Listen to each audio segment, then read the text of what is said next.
할렐루야. 우리가 예배 마칠 때마다 외치는 구호가 있죠. 예수님과 함께하는 중간 하니까 박자를 잘 못 맞추시는데 다시 한번 해보겠습니다. 예수님과 함께하는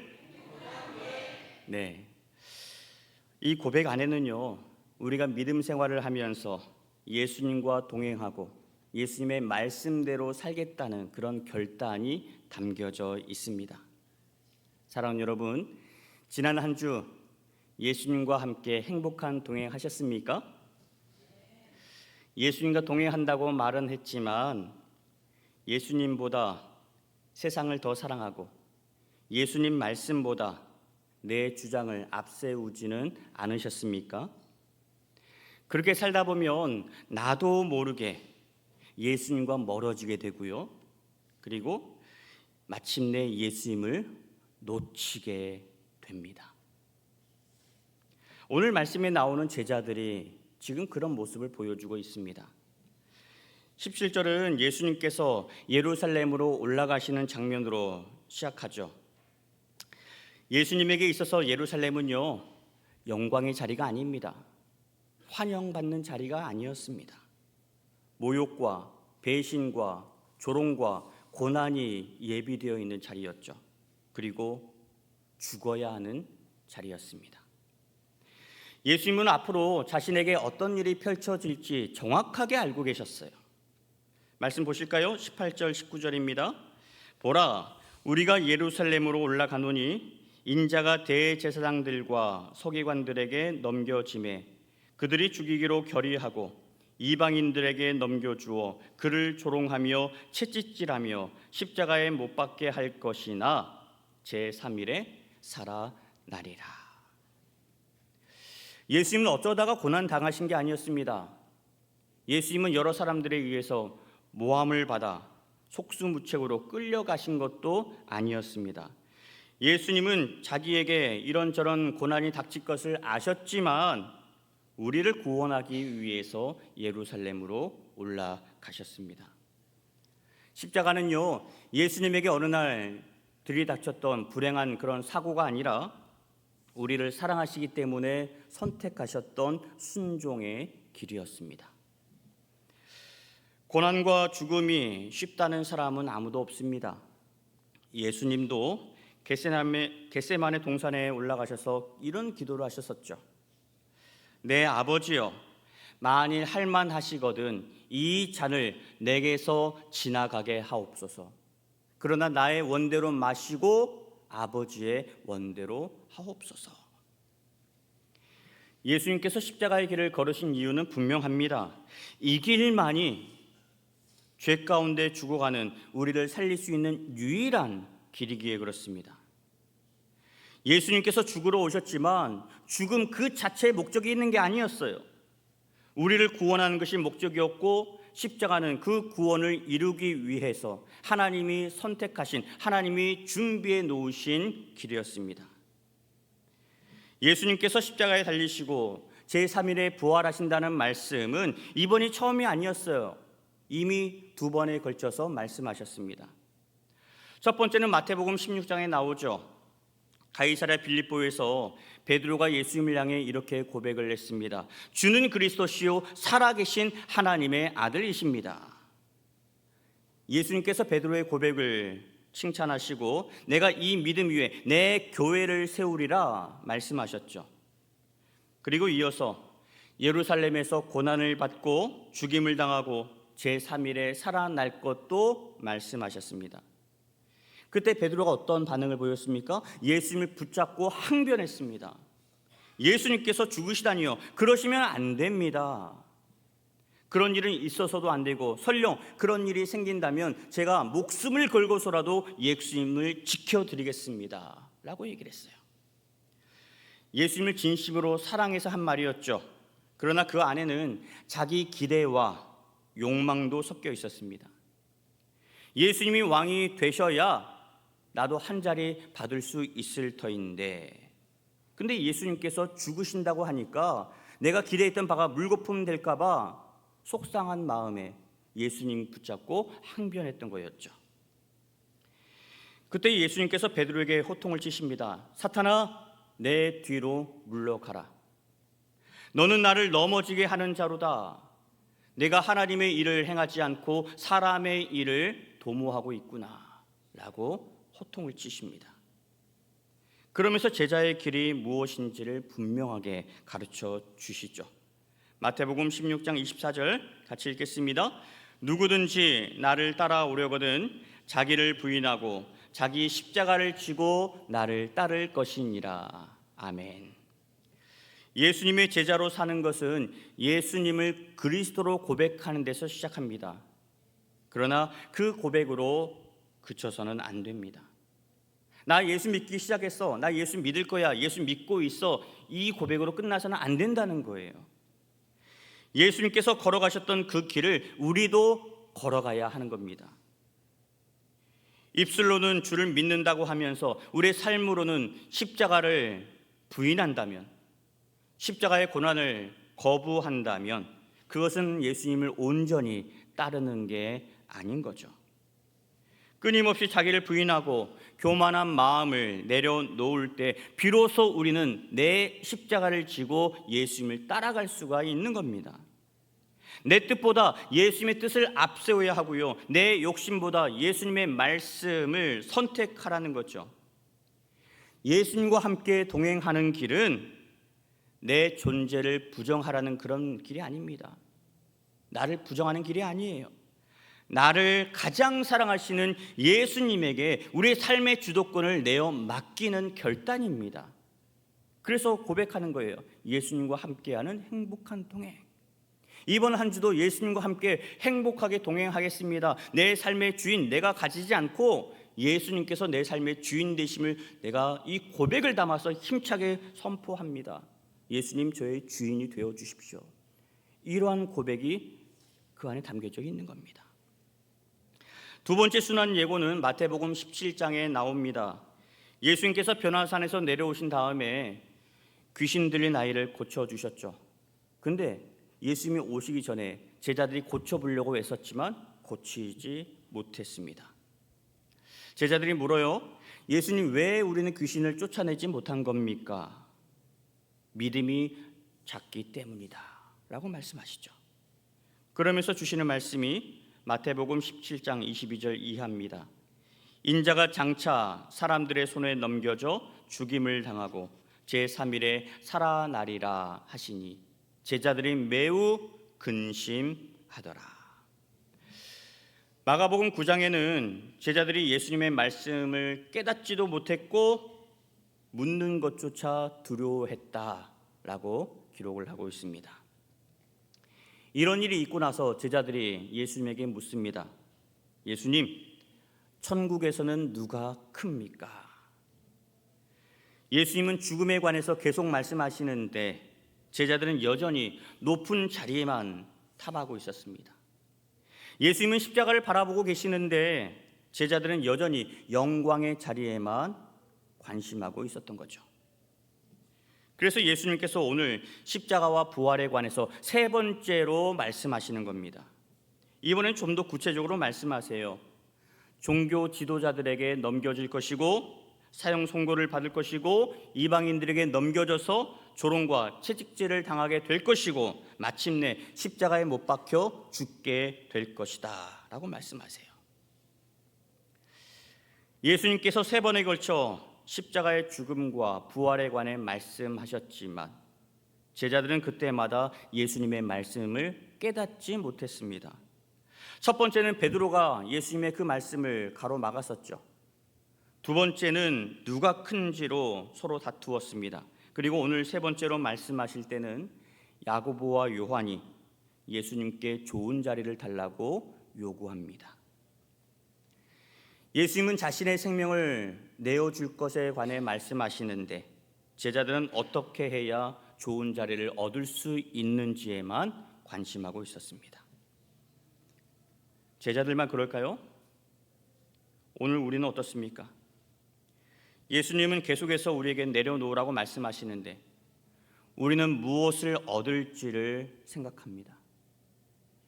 예수님은 자꾸만 용서하라고 말씀하시는데 우리는 어떻게 이길지를 궁리합니다.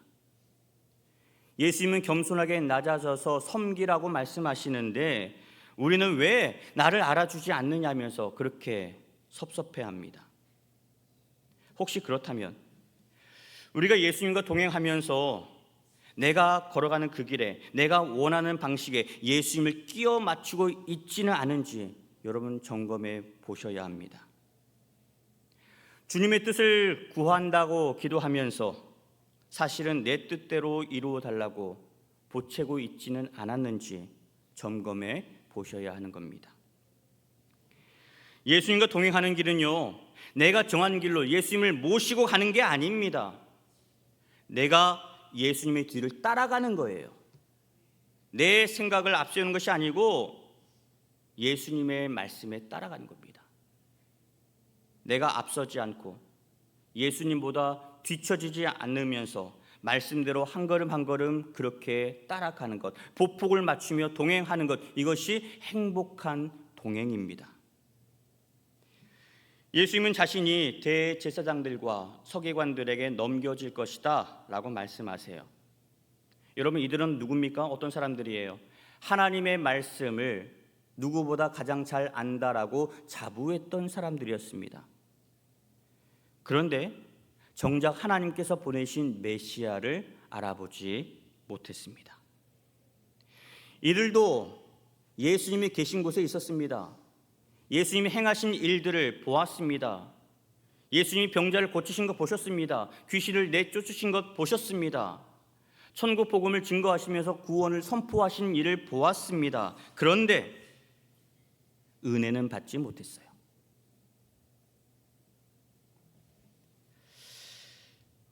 왜 그랬을까요?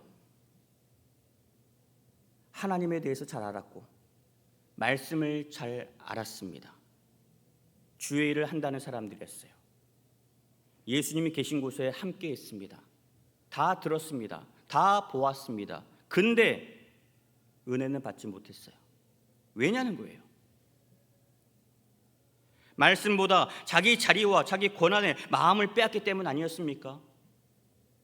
예수님을 믿기보다 어떻게 하면 저 예수를 잡아 죽일 수 있을지 거기에 궁리했기 때문 아니었습니까? 여러분, 이걸 보면요, 은혜의 현장에 있다고 해서 모두가 은혜를 받는 것은 아니라는 것을 우리가 알 수 있습니다. 말씀 앞에서 내 생각을 내려놓고 우리의 마음의 문을 열어야만이 은혜를 받을 수가 있는 겁니다. 예수님 곁에 있는 것만으로는 충분하지 않습니다.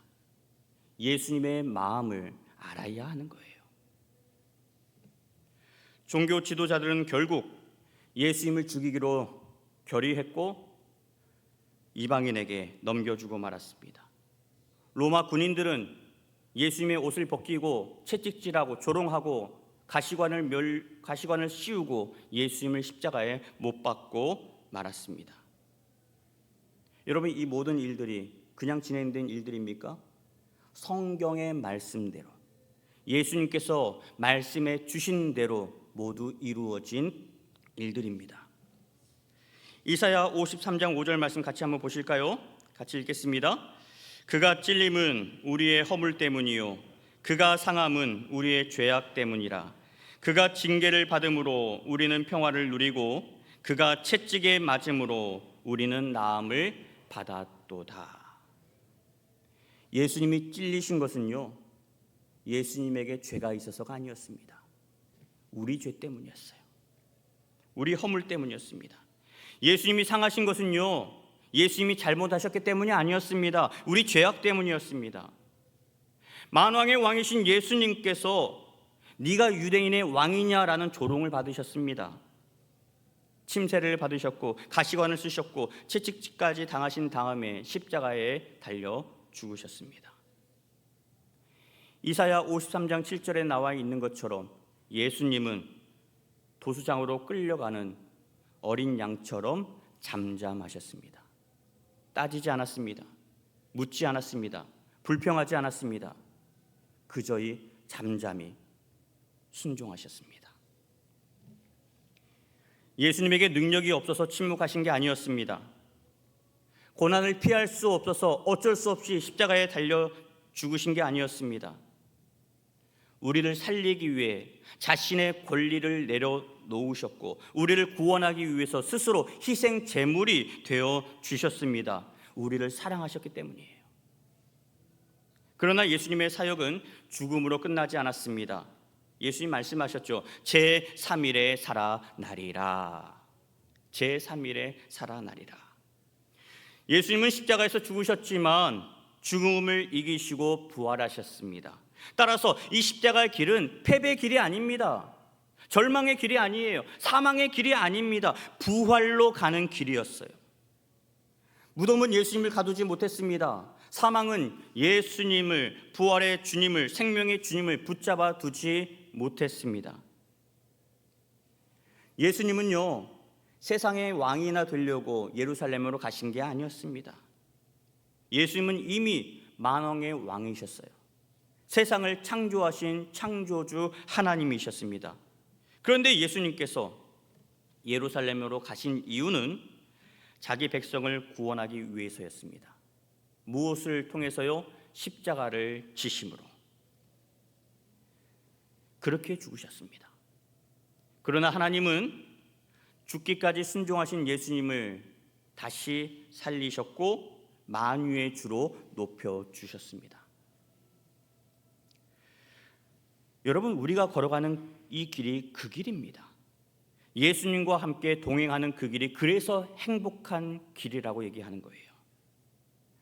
예수님과 동행하는 중에도 어려운 일들 당연히 찾아오죠. 건강의 문제, 낙심할 일들, 어려운 일들, 자녀들의 형편 어려운 일들 생길 수 있습니다. 여러분, 그때 낙심하지 마십시오.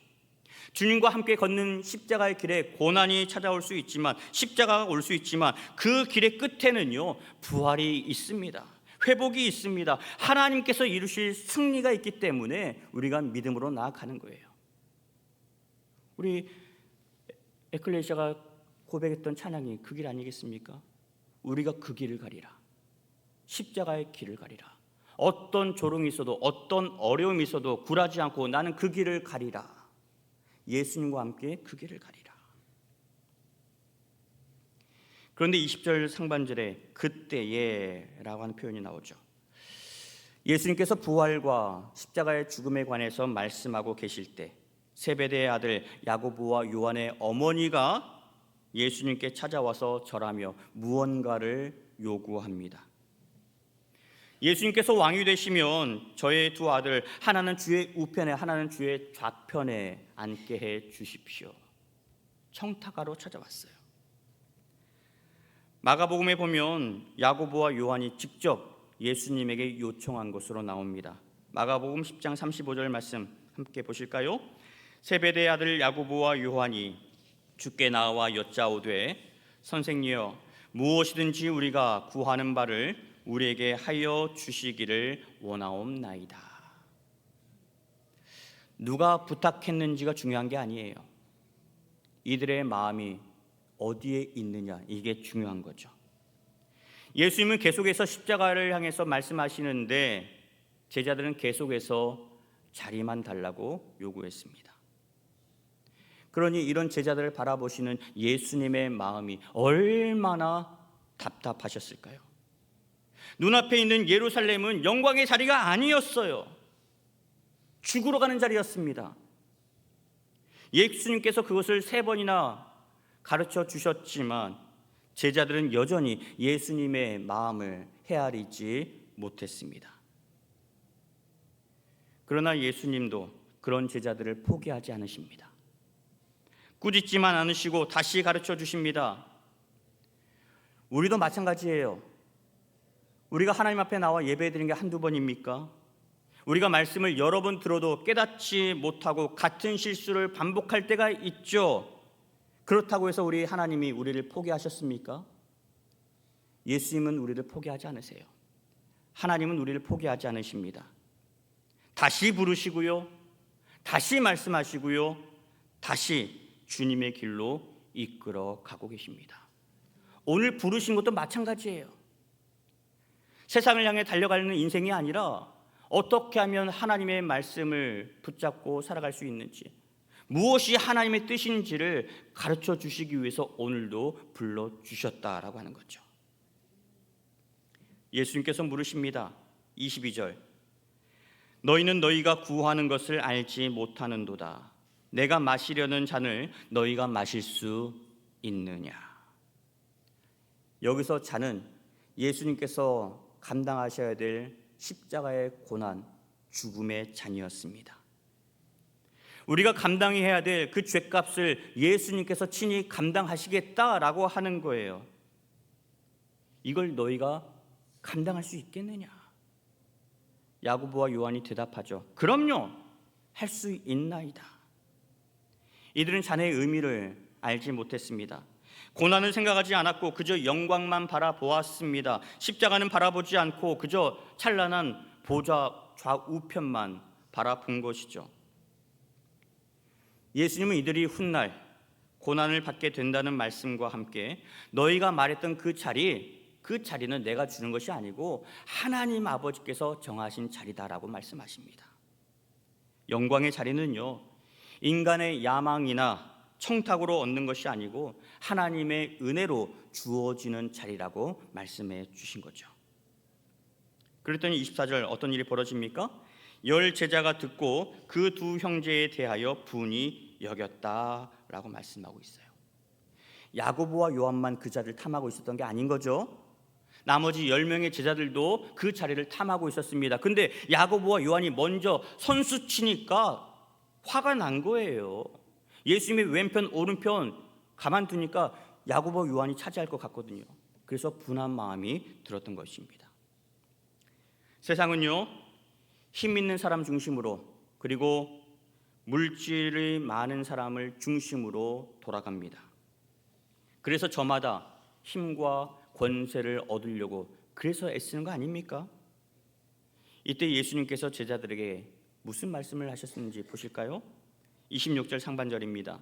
너희 중에는 그렇지 않아야 하나니. 너희는 그래서는 안 된다는 거죠.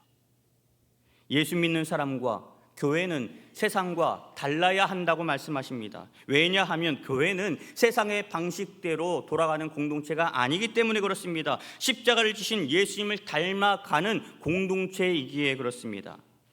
그러므로 교회에서 직분이 권력이 되면 안 됩니다. 봉사가 인정받는 수단이 되어서도 안 됩니다. 믿음의 연수를 자랑해서도 안 됩니다. 직분은 더 많은 대접을 받으라고 주신 자리가 아니에요. 더 많이 섬기라고, 더 많이 엎드리라고, 더 겸손해지라고 주셨다는 것을 잊어서는 안 됩니다. 26절 27절 보실까요? 너희 중에는 그렇지 않아야 하나니 너희 중에 누구든지 크고자 하는 자는 너희를 섬기는 자가 되고 너희 중에 누구든지 으뜸이 되고자 하는 자는 너희의 종이 되어야 하리라. 섬기는 자, 종 두 가지를 말씀하십니다. 섬기는 자는 헬라어로 디아코노스라는 단어를 쓰고 있어요. 식탁에서 시중 두는 사람을 얘기합니다. 다른 사람의 필요를 살피는 사람을 얘기합니다. 오늘날 집사의 어원이 된 말인 거죠. 섬기는 자가 집사입니다. 그리고 종은 헬라어로 둘로스라는 단어를 썼어요. 이건 뭐냐면 자기 권리를 주장하지 않고 주인의 뜻에 절대 복종하는 사람을 얘기합니다. 토를 다는 사람이 아니에요. 여러분, 종이 어떻게 주인의 말에 토를 달겠습니까? 주인이 명하면 그 명령에 순종할 뿐인 거죠. 복종할 뿐입니다. 너희가 높아지고자 한다면, 크고자 한다면 섬기는 자가 되어라. 그리고 종이 되어야 한다라고 말씀하십니다. 예수님께서 책망하신 것은요, 제자들이 큰 사람 되겠다 여기 있지 않습니다. 세상 방식으로 높아지려고 한 것을 지적하신 거예요. 그래서 예수님께서 천국에서 큰 사람이 어떤 사람인지를 가르쳐 주신 겁니다. 천국에서 큰 사람은요, 많은 사람을 거느리는 사람이 아닙니다. 많은 사람을 섬기는 사람이에요. 천국에서 큰 사람은요, 자기 이름을 높이는 사람이 아닙니다. 자신을 낮춰서 다른 일을 세우고 살려내는 사람이 천국에서 큰 사람입니다. 예수님께서 그 본을 보여주셨죠. 28절 말씀입니다. 인자가 온 것은 섬김을 받으려 함이 아니라 도리어 섬기려 하고 자기 목숨을 많은 사람의 대속물로 주려 함이라. 여러분, 예수님이 뭐 때문에 오셨다고요? 섬기기 위해서, 그리고 대속물로 주기 위해 오셨다 말씀합니다. 우리를 살리기 위해서, 자기 생명을 대속 제물로 던지기 위해서, 우리 죄값을 예수님이 대신해서 치러 주시기 위해서 찾아오셨다라고 말씀하신 거예요. 사도 바울은 이 말씀을 이렇게 고백합니다. 빌립보서 2장 6절에서 8절까지 같이 읽겠습니다. 그는 근본 하나님의 본체시나 하나님과 동등됨을 취할 것으로 여기지 아니하시고 오히려 자기를 비워 종의 형체를 가지사 사람들과 같이 되셨고 사람의 모양으로 나타나사 자기를 낮추시고 죽기까지 복종하셨으니 곧 십자가에 죽으심이라. 아멘. 우리도 죄의 종이었습니다. 우리 스스로 죄의 사슬을 끊어낼 방법이 없었습니다. 아무리 노력해도, 아무리 선하게 살아도 우리 힘으로는 구원을 얻을 수 없었습니다. 그런데 예수님께서 자기 생명을 우리의 몸값으로 지불하심으로 인하여서 우리를 구원해 주셨습니다. 죄 없으신 예수님께서 우리의 죄값을 대신해서 치러 주셨습니다. 우리가 받아야 할 심판을 예수님께서 대신 받으셨다라고 하는 겁니다. 우리가 죽어야 될 그 자리에 예수님께서 친히 달려 죽으셨습니다. 이것이 바로 대속의 은혜입니다. 내가 죽어야 하는데 예수님이 대신 죽으신 거예요. 내가 그 죄값을 받아야 되는데 예수님이 대신해서 그 죄값을 받으셨다라고 한 거예요. 그 은혜로 인하여서, 그 예수님을 믿음으로 말미암아서 구원받게 된 것, 이것이 바로 대속의 은혜입니다. 여러분 분명히 아십시오. 우리가 누구를 섬긴다고 해서 그 섬김으로 구원받는 거 아닙니다. 예수님께서 이루어 주신 십자가 사랑으로, 십자가의 은혜로 말미암아 우리는 구원받았습니다. 그 은혜를 받았기 때문에 이제 우리도 섬기면서 사는 것이 마땅하다라고 하는 거예요. 그 은혜를 받았으니까 우리도 이제 그 길을 걸어가는 것이 마땅하다라고 하는 겁니다. 혹시 지금도 야고보와 요한처럼 예수님 곁에서 자리만 운운하고 계시지는 않으십니까? 사람들이 내가 한 수고를 몰라준다고 해서 서운한 마음을 가지고 계시지는 않으십니까? 예수님께서 오늘도 말씀하세요.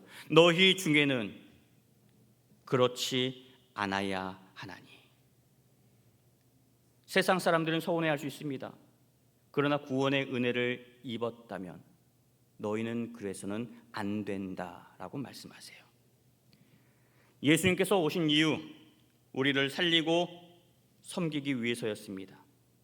그 은혜를 받았으니 이제 우리도 예수님과 동행하면서 십자가의 은혜와 부활의 능력으로 우리 가정과 교회와 일터를 섬기기를 바랍니다.